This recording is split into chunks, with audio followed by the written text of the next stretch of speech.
अटल कला साहित्य मंच के सभी सदस्यों को मैं प्रणाम करती हूँ और अपने सभी श्रोताओं को भी मैं प्रणाम करती हूँ। आज मैं एक माँ का भजन के साथ आई हूँ। अगर मेरा ये भजन पसंद आता है तो प्लीज़ इसे ज़्यादा से ज़्यादा फॉलो, लाइक, कमेंट और शेयर ज़रूर करें। तो आइए भजन की ओर बढ़ते हैं।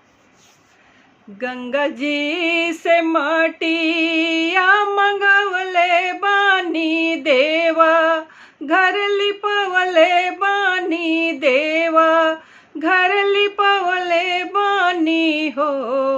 ए मैया मोर लाले पियर आशा नी मंगवले बानी रउआ के बोलवले बानी हो। ए मैया मोरे लाले पियर आस नी मंगवले बानी रउआ के बोलवले बानी हो। कथी भी न सुना घनी बागिया से, कथी बिनयांगन से, कथी बिनयांगन हो। ए मैया मोरे कथी बिना सुना देव घरवा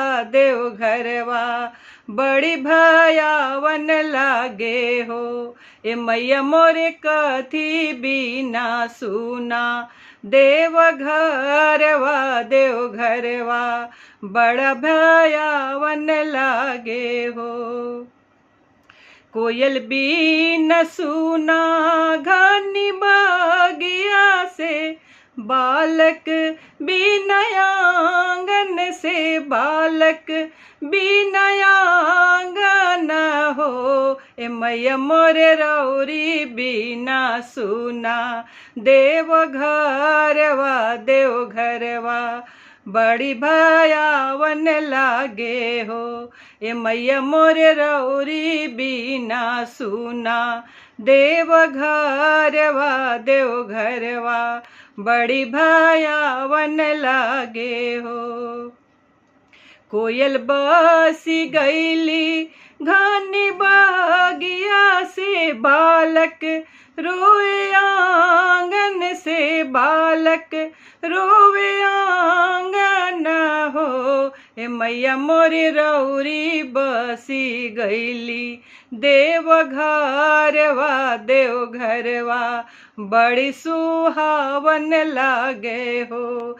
ए मैया मोरे रौरी बसी गईली देव घरवा बड़ी सुहावन लागे हो।